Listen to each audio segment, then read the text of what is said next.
Vou tentar falar devagar, de forma empolgada e de uma forma que seja impactante. A minha pregação, ao longo da semana, mudou por completamente e hoje às 6 da manhã voltou a mudar.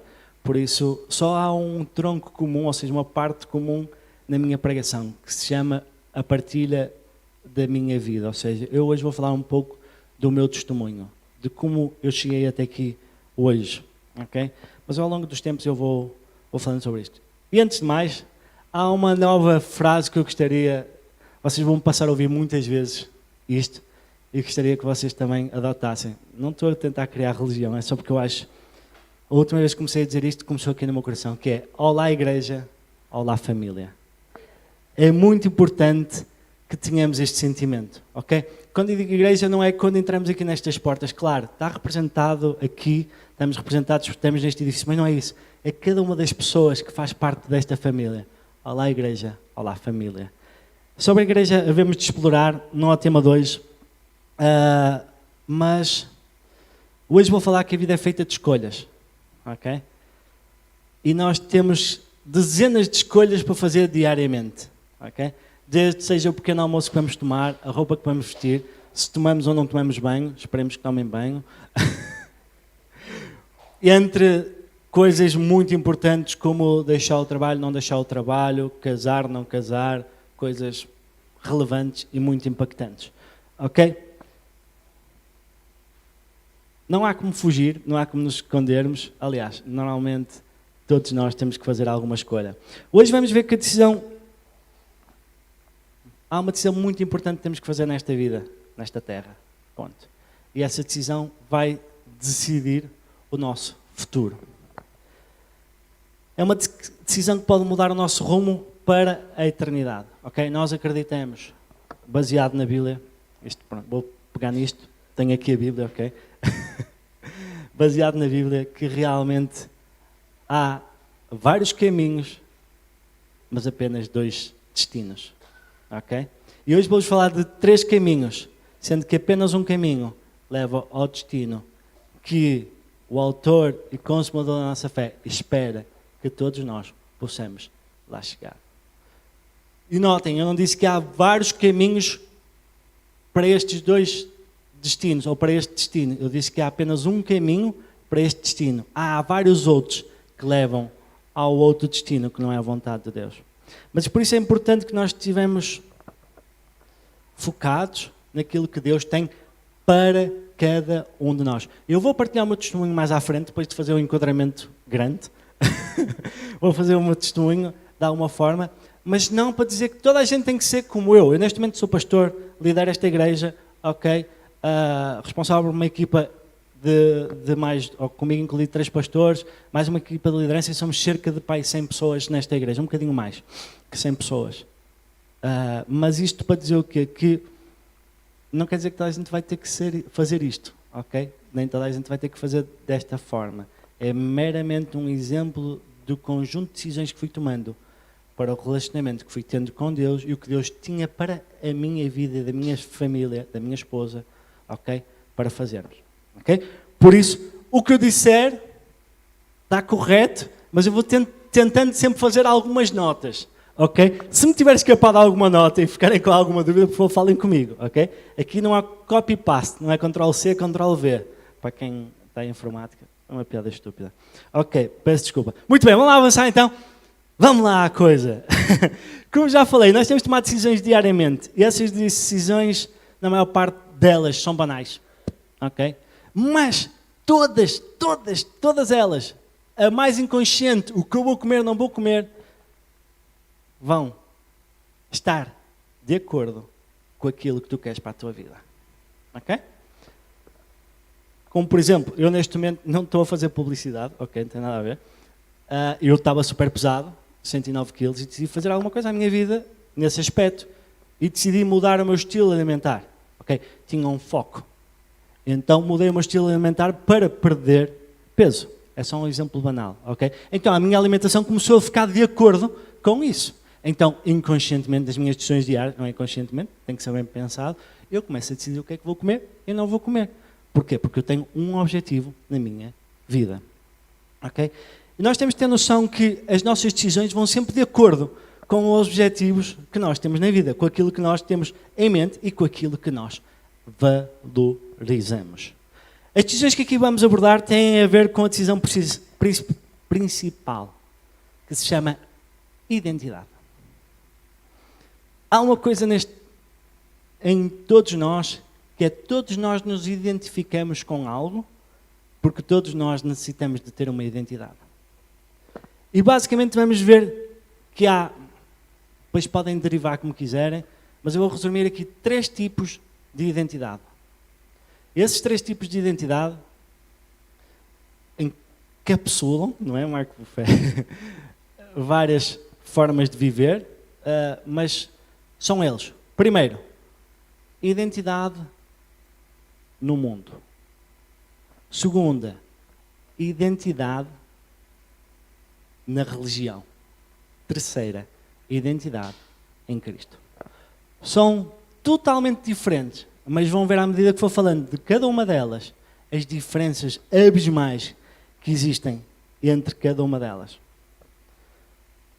Mas como eu vos falei, e como podem ver em Mateus 6, versículo 21, pois onde estiver o seu tesouro, aí também estará o seu coração. Ou seja, aquilo que nós estamos a valorizar muito e onde vamos colocar a nossa identidade é onde o nosso coração está. Vamos começar com a identidade do mundo. E atenção aqui que eu não quero bater em ninguém. Eu vou trazer tudo aquilo que é bíblico. Ok? É uma questão de acreditar ou não que a Bíblia é a palavra de Deus. Nós acreditamos que a Bíblia é a palavra de Deus, que é escrita para orientar a criação de Deus com o intuito que todos possam passar a ser filhos adotivos de Deus. Porque o desejo de Deus é que todos alcancem a salvação. Vai acontecer? Infelizmente não. Mas é esse o desejo e por isso que a Bíblia está escrita. E tudo que eu vou partilhar aqui tem a ver com a palavra de Deus. O que é a identidade no mundo? Nós vivemos na Terra, crescemos e somos educados cá, certo? Biblicamente. Acreditamos isso. Acreditamos também que uma vez morrendo, não voltamos aqui à Terra. Não há forma. Não há cá uma restituição de ir, voltar, tentar ser melhor, não. Acreditamos biblicamente que morremos e depois então teremos o destino de acordo com a vida que vivemos. Normalmente há uma mentalidade muito dominante nesta identidade do mundo. É uma mentalidade que normalmente coloca, eu sei, volto a dizer, há pessoas bondosas, há pessoas carinhosas, há pessoas altruístas. Eu vou falar pelo traço geral, ok? O traço geral normalmente de uma mentalidade no mundo envolve muito o eu, o meu bem-estar, a minha carreira, a minha felicidade, a minha alegria, É muito pautado por isto. Por isso vemos as pessoas a correrem atrás de tudo de forma frenética, porque as pessoas criam para elas vários mestres, vários ídolos. E esses ídolos que estão à volta delas são a forma com a qual elas se vão identificar. E são a forma pela qual eles vão realmente querer alcançar aquilo. Mas sabem uma coisa? É que a maior parte de nós não vai conseguir isso. A maior parte de nós vai passar a vida a pagar contas. A vida toda. A maior parte de nós, até alguns, vão trabalhar e depois vão morrer. Vida triste, vão ter doenças. A maior parte de nós vão estar a alcançar, pensam que vão alcançar algo, aliás, não é a maior parte. Alguns seguem tanto o seu sonho que chegam lá em cima ao sucesso do mundo, vamos dizer, seja carreira, dinheiro, e sentem o vazio. E dizem, não era o que eu esperava. Alguns, deve haver alguns que acham que era o que esperavam. Não sei, mas estou a falar por norma e algumas pessoas que a gente acompanha e vê. Chegam lá e sentem o vazio. E sentem o vazio e veem que realmente não foi preenchido. Porquê? Porque nós, como todos criados por Deus, fomos criados não para ter como referência ou dinheiro, ou estas coisas todas que são destruídas, mas sim para ter Deus como referência.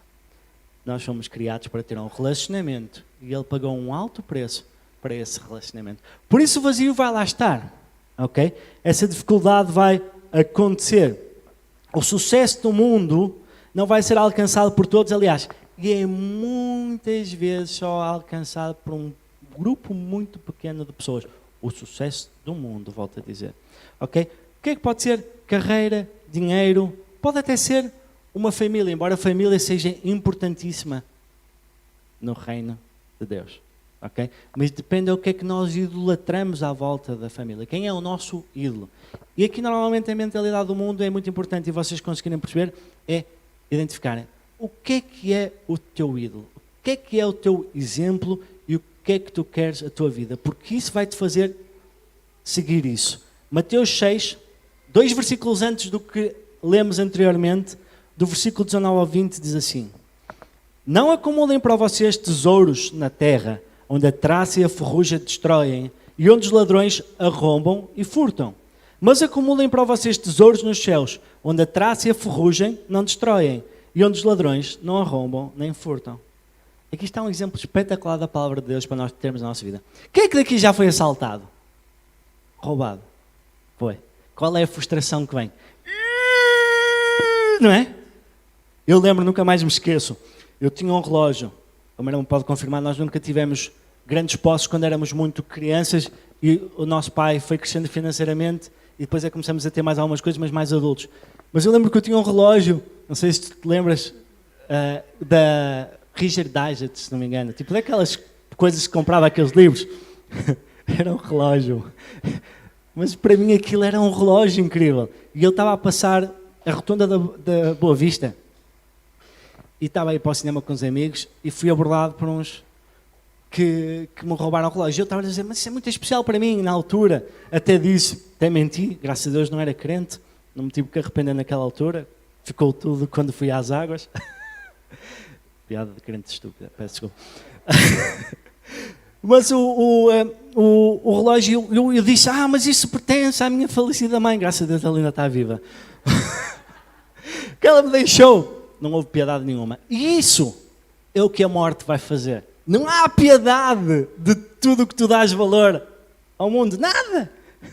Eu vi, foi com a morte aí, pegou no relógio e foi à vida dele. Eu desesperado, dava uma vontade de bater, os meus amigos tinham todos fugido, ainda bem, porque não iam ser roubados, ok? Mas eu fiquei assim, e frustrado. E eu lembro também de outra situação que vale a pena contar a história, roubaram apenas 5 euros. Mas para mim era muito dinheiro naquela altura, 5 euros. Acho que era 5 euros. 500 escudos. Acho que sim, acho que já era em euros. Mas não era muito dinheiro, mas para mim era muito dinheiro. E fiquei tão frustrado, é uma revolta. E isso é o que vai acontecer, deixem-vos dar a notícia, e o que acontece a maior parte das pessoas quando entram neste vazio, é vocês verem que todos os sonhos são impedidos. Ou por um cancro, ou por saúde, ou por alguém que nos rouba, assalta, maltrata, por um familiar que nos maltrata, o que for. Porquê? Porque a identidade não está no sítio correto. A identidade está naquilo que vai desaparecer, seja quando tu morreres, ou seja ainda na terra, que pode ser destruído. Imagina agora nos fogos, as pessoas que perdem casas. O que é que elas construíram de repente foi? Eu não estou a dizer, note, eu não estou a dizer que não é duro. Estou a dizer que é duro. Mesmo tendo foco em Deus, ninguém gosta de perder nada. Ninguém gosta de ser roubado, de ser destruído. Mas há uma outra forma de pensar e de estar. Por isso, o que eu quero dizer é que se os nossos tesouros são na terra, eles vão ficar na terra, ok? E, na maior parte dos casos, ou nos vamos alcançar, ou eles vão cair por terra, ser roubados de nós. Nota importante, estamos a falar, por exemplo, da carreira, eu não dei aqui muito exemplo, mas eu quero dizer que é fundamental, às vezes quando eu vou dar a seguir o meu exemplo do trabalho, das opções que fui fazendo, é fundamental trabalhar, eu não estou a dizer que temos todos que deixar o trabalho. E o trabalho, ok, trabalho, o que eu quero dizer com o trabalho, mesmo que fosse o chamado pastor a tempo inteiro, também é trabalho, ok? O que eu quero dizer é que ou seja, lá fora, no mundo, no mercado de trabalho, nós temos de trabalhar. Diz a palavra de Deus que não é digno de comer o pão, e está-se aqui especificamente a referir ao homem. A mulher tem um papel diferente, ok? Não quer dizer que tenha que ficar em casa sem fazer nada, não tem nada a ver com isso. Ok? Digno de comer aquele que efetivamente trabalha. Ok? Se não trabalhar, não é digno de comer. Muito bem, então ficou clara a identidade do mundo. Fiquei claro. É tudo aquilo que a gente pode estar a trabalhar que vai ser destruído. Outra identidade, a identidade da religião. Amigos, eu diria que é capaz de ser mais perigosa que a identidade do mundo. Sabem porquê? Porque vão viver num limbo. A identidade da religião é muito perigosa. Porquê? Porque estamos a levar na mesma vida para a religião, para a destruição, quando achamos que a nossa vida está a caminhar para a vida e vida interna com Deus. Vamos definir aqui religião? Eu sei que numa forma mais purista da palavra poderíamos levar religião a dizer que seria para identificar alguém que tem um relacionamento com Cristo. Mas não é essa a terminologia para a religião que queremos usar e que atribuímos à religião. A religião é um conjunto de rituais, ok? Pessoais ou coletivos, que levam várias pessoas, ou a pessoa individual, a praticar várias coisas para chegar até Deus. Novidade, pessoal. Deus já chegou até nós. Não precisam de fazer nenhum ritual doido, intensivo, porque Ele já fez aquele sacrifício necessário para que Ele pudesse estar acessível até nós. E a religião normalmente é uma coisa que faz com que as pessoas, agora vou ter que usar, passam bem esta cabeça, encapsulem Deus e fazem assim: hoje é domingo? Fato, boa igreja. Oh Senhor, ok? Toda a aparência bem feita. Agora aparece na câmara, não é, Paulo? Tudo contente. Paulo estava a dizer, esta malta foge do ecrã, mas agora temos aquela câmara, não é? Espetáculo, Paulo. Isto para dizer o quê? Que, pai, pega, depois é outra coisa e mete outra vez. Está a precisar de qualquer coisa, pega na capa. Oh Senhor, que eu sou muito dedicado a Ti e muito intenso. Normalmente, as pessoas com identidade na religião têm uma mentalidade que é: olham para Deus com o que eu posso obter dele. E o que é que vai acontecer? A casa vai cair, porque Deus não tem nada a ver com o que tu podes obter dele. E isto impacta tanto. Às vezes eu tenho muitos amigos que falo com eles e normalmente às vezes estamos a falar de Deus, e algumas pessoas crentes, infelizmente, estão a falar com eles e dizem assim: porque... Dos dois lados, normalmente é porque a minha vida está bem, eu não preciso de Deus. Ou porque, isto correu-me mal, eu vou deixar Deus. Eu vou me focar na minha vida, corre bem, eu não preciso de Deus. Só lhes digo assim normalmente: olha, sabes uma coisa? Não tem nada a ver com o que tu podes ter ou não ter. Tem a ver exatamente com esta tua identidade, onde é que tu vais definir. Porque supostamente foste criado ou não criado. Tu acreditas ou não acreditas, mas de acordo com a palavra de Deus, com o que está escrito. Não funciona assim dessa forma. Aliás, funciona, mas é uma questão de opção. Tu estás a optar para isso. Mas não tem a ver com Deus. Não mistures Deus, porque de acordo com a palavra de Deus, com a Bíblia, não está escrito dessa forma, não é assim que funcionam. E atenção, não confundam identidade na religião com uma pessoa que tem identidade em Cristo. Isto é capaz de vos chocar. Não confundam, que é totalmente diferente. Uma pessoa com identidade na religião com uma pessoa que tem identidade em Cristo e que peca por algum motivo. Ou que cai. Sabem porquê? Porque é o que eu vou falar mais à frente. Ser seguidor de Cristo não quer dizer que nós sejamos perfeitos. Que nós não, por algum motivo, não vamos fazer alguma asneira. Continuamos a ter o mesmo corpo, ok? Uns mais bonitos que outros, não é? Marco Buffet é mais bonito que eu elogiei. Ou seja, independentemente disso, mas a questão é que essa questão vai ter a ver com a forma como nós nos vamos arrepender. Um seguidor de Cristo arrepende-se verdadeiramente. Um religioso esconde o erro. Não há erro, não há lei. Por norma, a lei está: ninguém viu. Ninguém viu. Não é preciso sequer dizer nada a ninguém, porque ninguém viu, está. Como diz o outro: como é que é a expressão? Olhos que não veem, coração que não sente. Vou-vos dizer uma coisa, meus amigos. Deus vê tudo e sabe tudo. Marcos 10, 17 a 22. As pessoas normalmente que não têm a mentalidade em Cristo, ou seja, que são uma mentalidade religiosa, que vivem a religião, acontece o que está aqui. Diz assim, quando Jesus ia a sair, um homem correu na sua direção, pôs de joelhos diante dele e perguntou, bom mestre, que farei para herdar a vida eterna? E responde-lhe Jesus, por que é que me chamas bom? Ninguém é bom a não ser um que é Deus. E vira-se Jesus para ele, tu conheces os mandamentos, não matarás, não adulterarás, não furtarás, não darás falso testemunho, não enganarás ninguém, honra teu pai e tua mãe. E ele declarou, mestre, diz o jovem, mestre, a tudo isto tenho obedecido desde a minha adolescência. Jesus olhou para ele, amou, ok? Falta uma coisa a ti, disse ele, vai, vende tudo o que possuis, dá dinheiro aos pobres, e aí terás um tesouro no céu. Depois vem e segue-me. Diante disso, o jovem ficou abatido e afastou-se triste, porque tinha muitas riquezas. Vou fazer mais uma nota. Deus não tem problema nenhum com quem tem muito dinheiro. Nada contra. Ok? Não temos que ser todos pobres, como eu já ouvi algumas vezes. O evangelho é coisa de pobre. Não tem nada a ver com isso. Este exemplo é incrível porque mostra o que é que era o coração do jovem. O que é que vocês acharam? Onde é que este jovem estava a colocar a sua identidade? Ele dizia que seguia os mandamentos de Deus. Mas no final do dia, quando viu o verbo que se fez carne, quem é que ele decidiu seguir? As suas riquezas. Não se decidiu seguir a Cristo. Porquê? Era provavelmente até o que Jesus decidia para ele. Ele conhecia o coração dele. Ele disse-lhe a verdade. Ou seja, mas esperou que o jovem pudesse dizer as coisas para perceber verdadeiramente onde estava o seu coração. Nota é muito importante, volto a dizer, não temos que todos passar a ser pobres, nos despedirmos para seguir Cristo. Não tem nada a ver.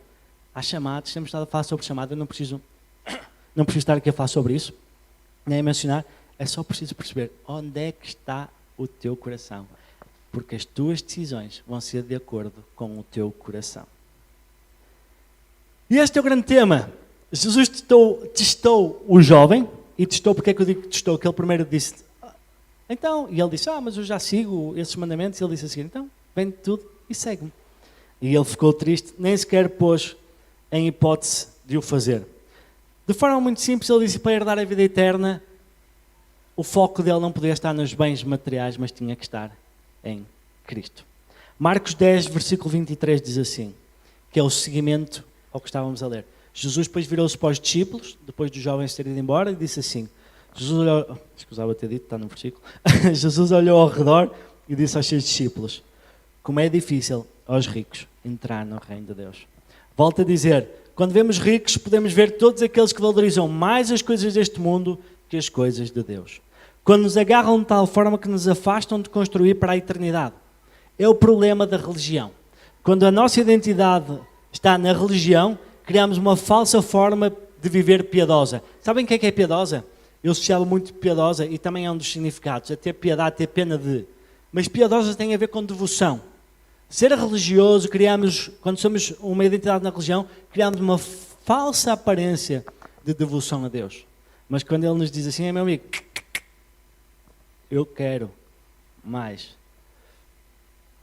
Nós ficamos, não, isto não. Eu volto a dizer, Deus tem algo para cada um de nós, não somos todos iguais.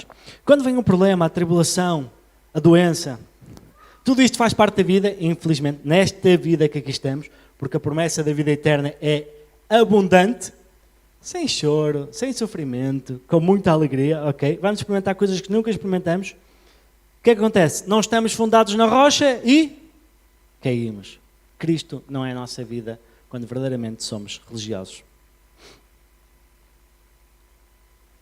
Terceiro, identidade em Cristo. A identidade em Cristo é uma identidade de alguém que tem uma mente e coração de seguidor. Na Bíblia vemos imensos exemplos disso, como por exemplo os discípulos. Jesus chegava à beira deles: ei, segue-me, eu farei de ti pescador de homens. E eles saíam de onde estavam no barco e seguiam. Não há muito sobre aquilo, mas ou seja, eles seguiam. E vemos o caso de Pedro. Está escrito biblicamente, cometeu erros, cometeu alguns. Cortou lá a orelha ao oficial, sendo que ele pediu nada. E Jesus repreendeu, mas também perdoou na hora, né?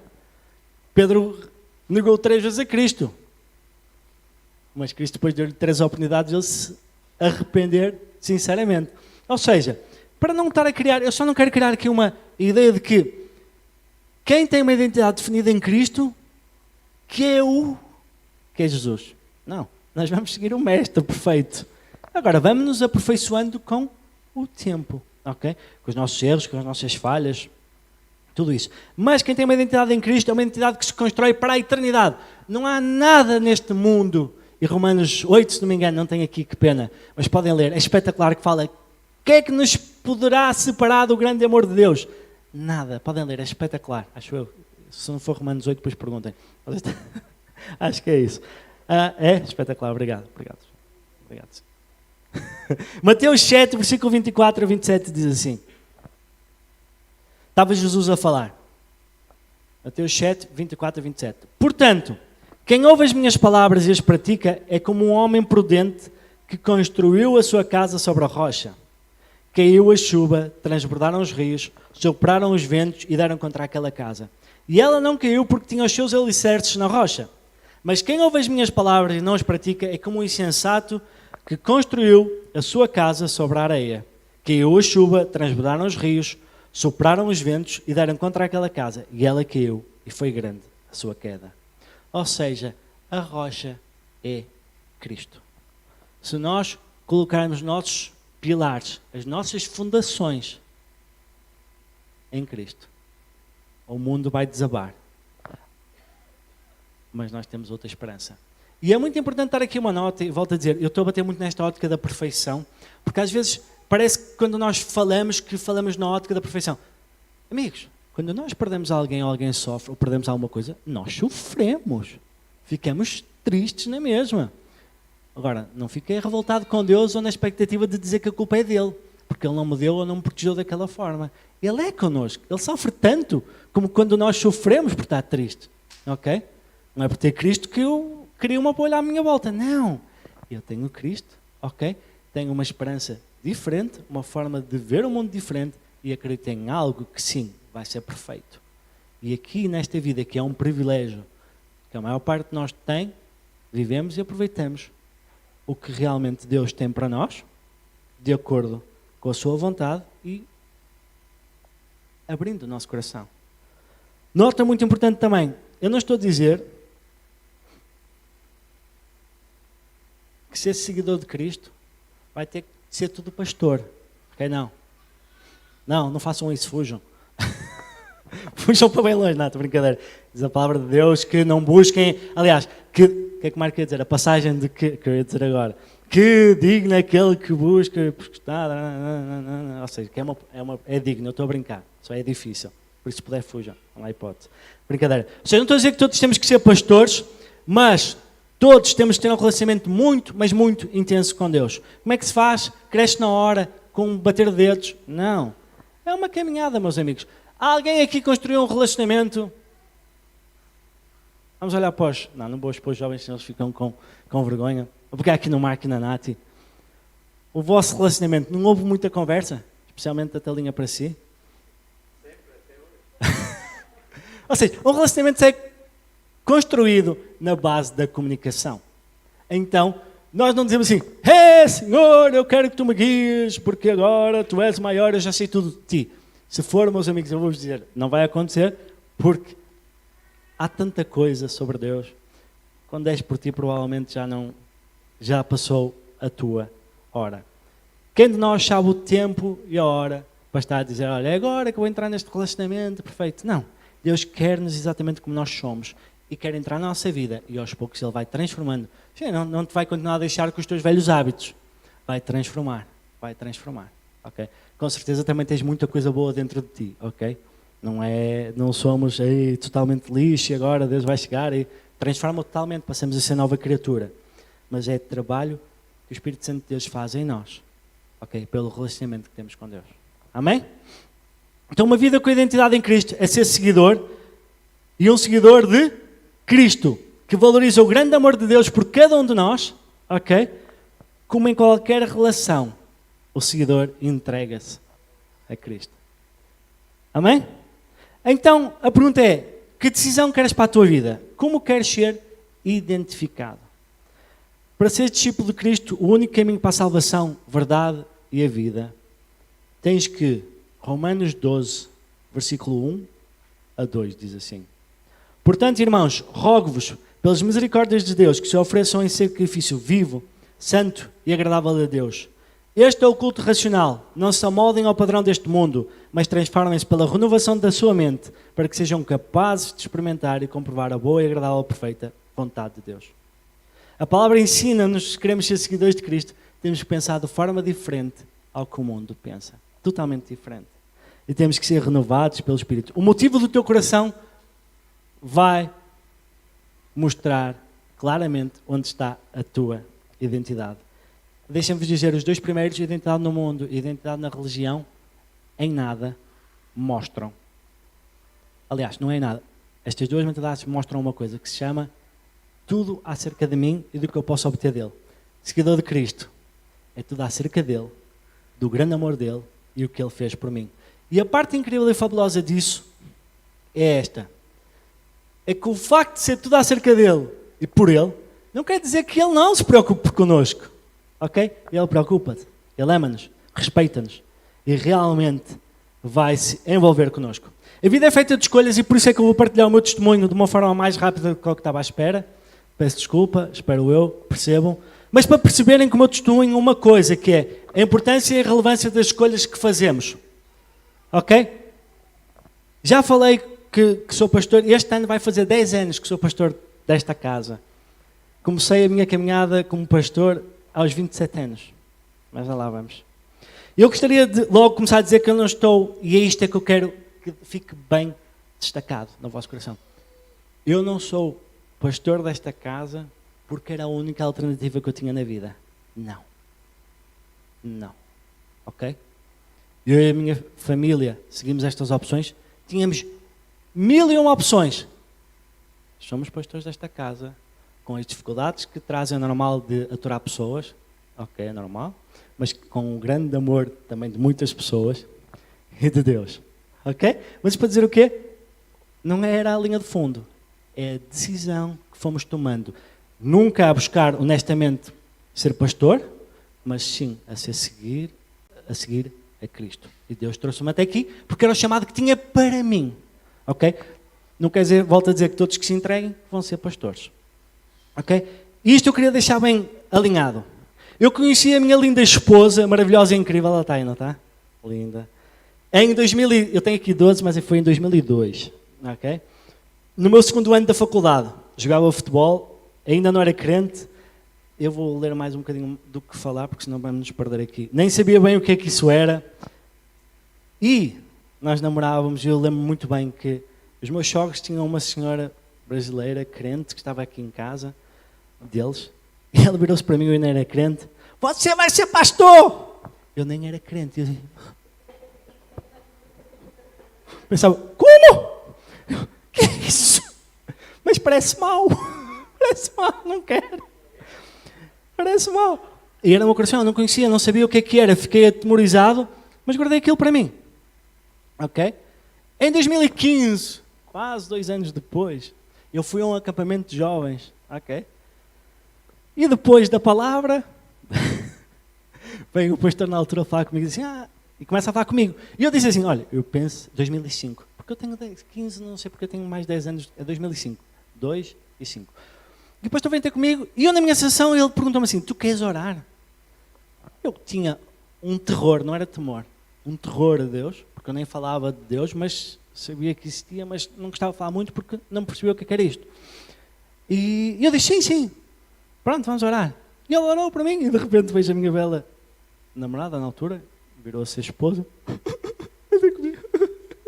E assim, o que é que se está a passar aqui? Ficou todo maluco, começa a olhar para lá, todo a chorar. Eu, Um jovem na altura, cabelo loiro, pintado, surfista, né? Jogador de futebol. E eu, o que é que se passou aqui? E depois a minha linda esposa, na altura namorada, explicou-me o que é que tinha acontecido. Eu, nota, portanto, não acredito neste formato de render a vida a Cristo. As pessoas têm de perceber o que é que se passa. Contudo, veja a mão de Deus na situação. Porque eu sou, se calhar, com a maior parte de vocês, ou com alguns, que era, eu nunca renderia a minha vida sem querer saber tudo da Bíblia primeiro. Eu queria saber, tinha que saber como é que era esse Deus. Então o que é que aconteceu? Eu acho que Deus apanhou-me ali uma situação, porque Ele sabia que eu também sou uma pessoa de compromisso. Quando eu faço um compromisso, eu vou até ao fim. E eu disse sim, tinha percebido o que é que tinha feito. Então comecei a ler a Bíblia, e comecei a entrar nesse relacionamento. Foi perfeito logo no início? Não foi. Tivemos que deixar cair algumas coisas, começar a perceber o que é o conceito de igreja, o que é o conceito de família, ok? E ainda nesse ano fui batizado, ok? Mas, ainda não me envolvendo em tudo, em 2016, eu sou licenciado em Economia, terminei a minha licenciatura em Economia. Mas mesmo antes de terminar, eu fartei-me. Está tudo errado, o que é que se passa com o teu iPad? Quem é que escreveu isto? 2006. Sempre que eu disser, de caminho vou dizer 26. Vocês terão 10 anos, está bem? 2006, terminei a minha licenciatura de Economia. E antes de terminar, eu tive várias entrevistas de emprego. Mas várias entrevistas de emprego, muitas. Para as melhores empresas da minha área. Para as melhores empresas todas. Ele, o Marco com certeza conhece muitas, ok? Ele é seu engenheiro, ok? Muitas mesmo, ok? E então, onde é que eu entrei? Antes de terminar o curso, eu entrei na maior empresa chamada das Big Four. Eu dizia que era a maior, toda a gente dizia que era a maior. Não sei se era bem a maior, dependia do lugar do mundo. Era chamada Big Four na Deloitte. Uma empresa de auditoria de topo, a ganhar muito bem. Tinha eu 23 anos. Entrei. E entrei para o Porto, porque algo já estava no meu coração para isso. Fui sempre evitando. O meu sonho da minha esposa era, e ainda não éramos casados, só em 17 é que íamos casar, mas era ir para o estrangeiro. Mas algo nos puxava para cá, que era Deus. E nós fomos sendo sensíveis. Então, nunca enviamos currículos para fora, nós falávamos disso, não é? Eu disse, Senhor, se me arranjares empregos antes de eu terminar o curso, eu peço a minha namorada em casamento. E pronto, e foi assim que ele me tramou. Cadeira. Muito, meu amor. Muito. Ou seja, mas nós desejávamos ir para a Inglaterra, amigos nossos estavam a ir para lá fácil. E era fácil na altura, mas nós sentíamos que o nosso chamado estava na igreja local. Volto a dizer, chamado pessoal, estou-vos a falar das decisões que eu fui tomando, eu e a minha esposa, para viver o que eu estava a sentir que Deus tinha para mim. Ainda sem saber qual era o específico, já sabíamos qual era o geral, ok? Queria estar envolvido. Então comecei a minha vida no trabalho árduo, trabalhei que nem Mouro mesmo, ok? Muito. Havia dias em que eu dormia só 1-2 horas quando dormia, mesmo muito durante 3 anos, mas há uma coisa que eu nunca deixei cair, e isso estes homens podem comprovar bastante, que foi a igreja, os domingos, as quartas, os jovens. Até porquê? Porque nesse período tinham acabado de casar em 2017, e houve um casal bênção, na altura o Mike e Nath, 17, isso, já disse menos 10, esqueçam, tirem 10 anos. Em 2007, casamos e um casal bênção veio ter connosco, olha, vocês agora, que tal? Sentimos que vocês vão liderar os jovens. E nós, porque já sentíamos e estava alinhado com tudo o que estávamos a fazer, dissemos, ok, Senhor, eis-nos aqui. E então envolvemos-nos totalmente e Deus foi mudando realmente, construindo a nossa história de acordo com que nós fomos mudando e decidindo para as coisas que Ele tinha para nós. Em 2017, a minha esposa aceitou-lo. Eu quando embico com o número vai continuar a ter 10. 2007, a minha esposa entrou na loucura de casar comigo e então nós aceitamos liderar os jovens depois. Mas há uma coisa muito importante. Minha esposa casou comigo em 2007 e nessa altura, e agora também vou falar um bocadinho da minha esposa, a minha esposa é licenciada em gestão, tem uma pós-graduação em auditoria e controle de gestão, tem um mestrado em marketing e neste momento nós como família optamos que ela ficasse por casa. Optamos. Com a graça de Deus temos essa possibilidade. Mas já lá vamos construir a história. Na altura, depois de casarmos, ela recebeu uma proposta para uma grande empresa, também para vocês verem, chamada L'Oréal. Conhecem? As senhoras conhecem de certeza absoluta. Para ir trabalhar para Lisboa. Aliás, e o que é que foi decidido? Não. Mudança, não. Porquê? Porque o nosso coração estava no Porto, na igreja local, na base. E porquê? Porque para mim, era muito fácil mudar para Lisboa. Eu, do meu escritório do Porto para Lisboa, era só dizer assim, quero ir para Lisboa. Era na hora. Mas não. A vontade de Deus era aqui. Deus é bom e fiel e não nos deixou desamparados. Muito rapidamente, ainda mesmo nesse ano, a Isa recebeu uma proposta para ir trabalhar para onde? Para um dos maiores grupos empresariais de Portugal, Corticeira Amorim, e foi trabalhar. Ok, depois passou algum tempo, voltou a ter uma oportunidade na Parrefoy, nos serviços centrais, ok, uma posição também muito boa. 2007 casamos, fomos de lua de mel, fomos convidados para liderar, já vos contei isso, vamos avançar. Chegava a hora de começar a tomar decisões. 2009, eu comecei a sentir um chamado muito grande. Nós fizemos aqui uma conferência que se chamava Viver a Aventura, Fazer História. Foi o meu e-mail de despedida da Deloitte. Estava eu no meu melhor ano da auditoria. Eu comecei com uma avaliação C, uma avaliação americana, comecei com a avaliação C no primeiro ano, no segundo com B, e no segundo, quando eu tive B, o homem, eu, entre aspas, estava lá com o meu chefe, ele ia-me dar menos prémio do que as outras pessoas, porque eu tinha seguido de C para B, e aqueles que tinham descido de A para B iam receber mais que eu. Mas eu disse assim, olha, sabe uma coisa? Nós vamos estar aqui a falar do A. E dito e feito, terceiro ano, avaliado como A. Ia ser porque eu saí antes de receber o prémio, porque era a hora de chegada, o prémio era recebido no ano seguinte.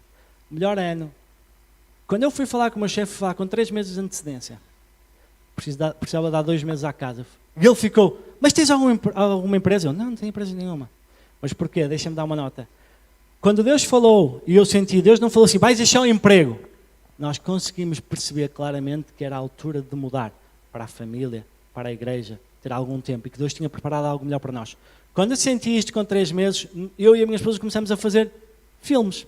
Como é que vamos fazer? Vão mandar currículos para empresas? Vamos, na altura, o meu pai, o meu irmão sabe, nós tinha quadros, vou tentar, se calhar posso fazer aqui alguma coisa com quadros, passar a negociar arte e não sei o quê. E o que é que aconteceu? E pagámos-nos tantas vezes, chateámos-nos tantas vezes. Porquê? Porque não era o que Deus queria. Sentimos os dois, olha, parou. É para te despedir, ponto. Vá lá. E eu despedi-me.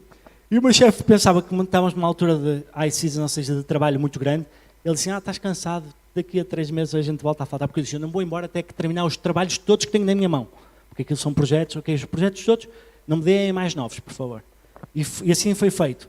E então, eu cheguei à altura e claro, como é óbvio, ele disse, ok, então agora como é que é? Eu disse, olha, para mim ir embora. Ele, poxa, afinal estavas mesmo a falar sério. Estava a falar sério, eu disse. Porque eu continuei a trabalhar exatamente no mesmo nível que tinha trabalhado até lá. E o que é que aconteceu? Logo na hora, vieram ter comigo assim, olha, já percebemos que não te conseguimos convencer, mas tem aqui uma oportunidade em Corporate Finance, uma área que estava a abrir e muito importante, e para mim a economia, para o que eu gosto, era top. Eu disse assim, obrigado, é espetacular, mas a vida vai ser a mesma, não é o que Deus tem para mim. Porquê? Essa área ia-me tirar daqui do Porto, a andar pelo país todo e até o mundo, a acompanhar empresas e trabalhos de semanas, meses. Não era o que Deus tinha planeado para a minha vida específica como família, porque havia um chamado até aqui. Eu espero que não esteja a ser muito chato. Eu sei que agora fez 45 minutos, desculpem. Ok? Mas eu vou terminar rápido. Ou seja, mas basicamente, 2009, casado, a liderar os jovens ainda sem filhos, senti que era a mudar, mudei, sem saber o que era, ok? O que é que aconteceu? Mesmo uns dias antes de entregar o computador e tudo, Deus pôs no nosso coração um projeto que íamos seguir, a loja. Então o que é que aconteceu? Uma loja chamada Tulipa Grená, no meio do Porto. Um homem vestido de fato todos os dias. Elegante não podia dizer muito, mas vestido de fato todos os dias, ok? Chamado por doutor um dia. Passou para a frente de uma loja de roupa feminina e artesanato urbano, com uma importância que às vezes até me tratavam como cão. Mas porquê? Não interessa, nem quero saber, mas o que eu sei era a alegria que eu tinha. O tempo que eu tinha para a palavra, o tempo que eu tinha para a família, foi tão bom. E então Deus foi mudando a nossa história. Porquê? Porque eu percebi muito bem em Mateus 6,33, colocar em primeiro lugar o reino dos céus e tudo o resto será acrescentado. Deus é incrível e maravilhoso. E o que é que aconteceu passado alguns meses? Deus pegou em mim, sem eu mandar currículo nenhum, e colocou-me a trabalhar na EDP. E sabem uma coisa incrível? Eu ganhava muito bem, já na Deloitte. Ainda fui ganhar mais. Para além do prémio que ainda ia receber. O Senhor é bom. Foi com esse propósito, não nem sabia. Quando fui à entrevista, quando eles disseram o valor, quê? Como? Quanto? Amém, espetacular. Glória a Deus. Foi mais do que o que eu recebia na Deloitte. Fiz isto com esse propósito? Não. Fui seguindo. Na altura, minha esposa também saiu da Parrofá e foi para a loja a aceitar o desafio. Isto só para vocês dizerem que isto não é uma coisa... A vida não é um mar de rosas, há com muitas decisões. Depois começou a acontecer o desafio de nós como casal, nós queríamos ter filhos. Começamos com a infertilidade, ou seja, com dificuldade em engravidar. Ok? E o que aconteceu? 2011, certo, aqui estou a dizer certo, 2011. Hã?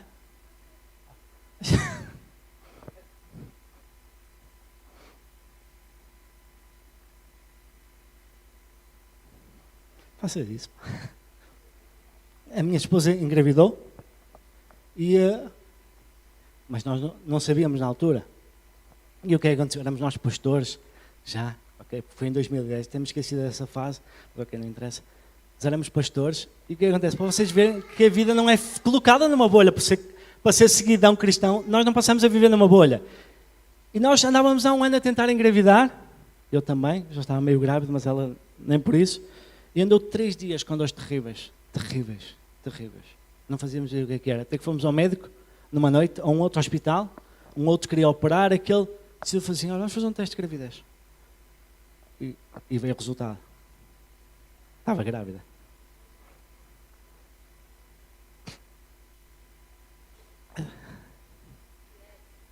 Aqui a questão é que nós não estamos tristes, mas é só, aliás, até um momento de orgulho poder olhar para isto e ver, é feliz, mas a questão é que o que aconteceu nessa, foi provavelmente das piores noites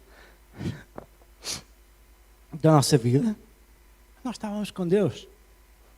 Nós sabemos, Senhor, porque me é que estás grávida, mas provavelmente aquilo que a gente já desejava há algum tempo, estás em processo abortivo.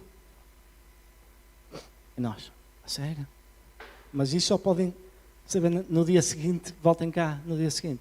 No dia seguinte fomos lá, estava. Minha esposa teve que ser operada de urgência, gravidez ectópica, perdeu uma trompa. Ora, muito bem, uma mulher com uma trompa, dificuldade em engravidar, um homem que tinha muita quantidade, mas pouca qualidade.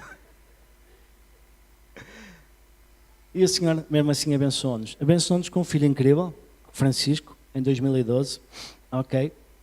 E foi muito bom, foi incrível. Ele não nos deixou. Mas isto para dizer que é importante, porque é que eu trago isto?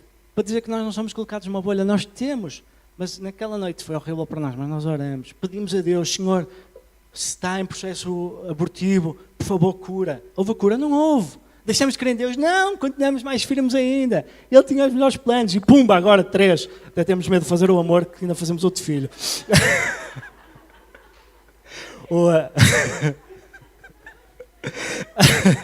Ou seja, não estou a brincar com a situação, há pessoas que vivem realmente dificuldades tremendas e Deus foi bom demais connosco, mas para vos dizer, numa dificuldade grande na nossa vida, quando éramos pastores, forte, aconteceu isto. E vocês não se enganem, nós tivemos o processo abortivo, a Isa ficou com uma trompa, só tivemos o Francisco, Deus engravidou novamente o Francisco. A seguir, entre o Francisco e o João, nós voltamos a ter um aborto também, ou seja, um aborto espontâneo. É doloroso, meus queridos, é muito doloroso, mas mesmo assim continuamos firmes no Senhor.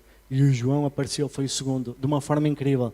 Foi, e as mulheres percebem melhor que isto, eu não vou explicar que vou fazer as neiras, mas foi pelo lado que não tinha trompa. E isso é muito importante. É possível, mas é praticamente um milagre. Por isso é que o homem é cheio de garra, o meu filho João é espetacular. Cheio de garra. Muito bem. Vamos avançar a história, que eu acho que já cheguei ao ponto. Eu só queria dizer, era mais um ponto. Também queria valorizar muito a minha esposa. Ok? Porque a minha esposa tem um papel incrível e eu tenho meramente uma licenciatura em Economia e Deus foi bom demais comigo e foi-me colocando em alguns papéis e em algumas posições a ganhar, creio, bem, muito bem para o que faço. Não, ganho muito mal para o que faço, vai alguém estar a ver? Não, ganho muito bem, graças a Deus sou abençoado com isso. E a minha esposa sempre alinhada comigo e nós, nunca fizemos nada que não disséssemos os dois, é de Deus, ok? Optou com uma licenciatura em Gestão, uma pós-graduação em Auditoria e Controle de Gestão, com mestrado em Marketing, a dedicar-se à causa que Deus nos estava a chamar, que era poder ter este tempo e libertar-me algum tempo, porque o trabalho de ser pastor não é fácil, liberta-nos esse tempo com a família, a dedicação à família E acima de tudo também, não quer dizer que vá ser só isso, mas ou seja, também tem algumas causas sociais, já se tem dedicado a entrega. Eu queria elogiar publicamente a minha esposa, porque ela é incrível, ok? Gosto muito. E volto a dizer, eu não estou a dizer que toda a gente tem que, todas as esposas ou todos os maridos, que há um preconceito às vezes que só o marido é que tem que trabalhar, a esposa é que pode deixar o trabalho. Não, pode haver maridos também que fiquem em casa, embora seja mais complicado isso, não é? Claro, estou a brincar. Mas isso para dizer o quê? Que, brincadeira, vamos deixar de brincadeiras para terminar. Que o trabalho não quer dizer que todas as mulheres tenham que deixar o trabalho para ficar os filhos, até porque eu tenho uma aplicação enorme aos meus filhos na educação. O homem tem um papel muito relevante nisso. Quer dizer que foi uma opção para o que nós sentíamos de Deus para a nossa vida. Há muita gente que tem que trabalhar, há muita gente que nem tem essa opção e nós damos graças a Deus para isso, ok? Eu só queria dar uma palavra de elogio porque eu amo a minha esposa, ela é incrível, eu sinto que é importante realmente. Isto para dizer o quê? Mais uma vez não falei de outra empresa na Sonai que esteve numa outra grande empresa, mas não interessa. Depois vocês conhecem essa história. Conclusão. Amém? Queria deixar um testemunho que era só que, o meu testemunho de uma forma rápida, e já ultrapassei o tempo, que o Senhor é bom, o Senhor é incrível. E nós seguimos a nossa identidade em Cristo. Somos perfeitos? Não somos. Como é que queres ter a tua identidade no mundo, na religião ou em Cristo? Vais definir isso se perceberes onde é que está o tesouro da tua vida, qual é a tua riqueza e perceber do que é que estás disposto a abdicar. Hebreus 12, 1 a 3. Para terminar, diz assim, Hebreus 12, 1 a 3. Diz o escritor desta carta: portanto, também nós, uma vez que estamos rodeados por tão grande nuvem de testemunhas, livremos-nos de tudo que nos atrapalha e do pecado que nos envolve, e corramos com perseverança a corrida que nos é proposta. Tendo os olhos fitos em Jesus, autor e consumador da nossa fé, ele, pela alegria que lhe foi proposta, suportou a cruz, desprezando a vergonha, assentando-se à direita do trono de Deus. Pensem bem naquele que suportou tal oposição dos pecadores contra si mesmo, para que vocês não se cansem nem desanimem. Amigos, somos perfeitos? Não somos. Eu e a minha esposa, o Marco e Nati, Teresa e Cláudio, somos pastores desta casa e só vos queremos dizer assim: venham viver esta aventura junto connosco, ok? Deixem-vos amar, respeitar, cuidar, mas tudo depende do que nós quisermos seguir. Jesus nunca disse: anda, que eu vou-te empurrar para tu vires comigo. Não, Jesus diz: anda e segue-me. E é a opção de cada um de nós andar e seguir. Somos perfeitos? Não somos. Ninguém aqui é perfeito. E muito menos eu, ou Cláudio ou Marco. Mas uma coisa eu vos garanto: eu, Cláudio, Marco e as respectivas esposas temos o coração no lugar certo para o autor e consumador da nossa fé. Amém? Peço desculpa pelo tempo, vamos só orar e terminar, mas espero que ao mesmo tempo também tenha sido uma bênção. Se ficou alguma dúvida, por favor, falem comigo no final, ok? Para esclarecer, mas eu espero que saiam encorajados. A minha história não é para o Lino Braga, o pastor que deixou tudo ou que fez esta decisão. Não, é para mostrar que a vida é feita de opções. E a opção da minha vida foi feita para aquilo que eu sentia que era chamado de Deus. E cada um tem um chamado específico para a sua vida. Mas vamos viver o chamado geral, que é nos entregarmos a Ele. Amém? Obrigado, Senhor. Obrigado pelo Teu grande amor, Senhor. Damos honras e glórias ao Teu nome, Pai. Obrigado por tudo, Senhor. Em nome de Jesus, Senhor. Possas realmente, Pai, Deus, abençoar cada um que aqui está, Senhor. Oh, Deus, eu gostaria de levar, Senhor, Deus, cada um, Senhor, que Tu possas revisitar o seu coração, Pai. Para definir realmente, para que cada um pudesse ver em que destas três identidades, onde é que está verdadeiramente colocada, Pai. Oh, Deus, nenhum de nós é perfeito, Pai, mas se soubermos qual é a perfeição que está em Ti, Pai, nós vamos querer ser seguidores de Cristo, Pai. E é isso, Senhor, que eu oro que cada um de nós aqui possa ver com os olhos, Senhor, oh Deus, que devemos ver da Tua graça, da Tua maravilha, do Teu amor, que derramaste o Teu Filho para que nós pudéssemos ter vida e vida em abundância. Amém? Deus abençoe.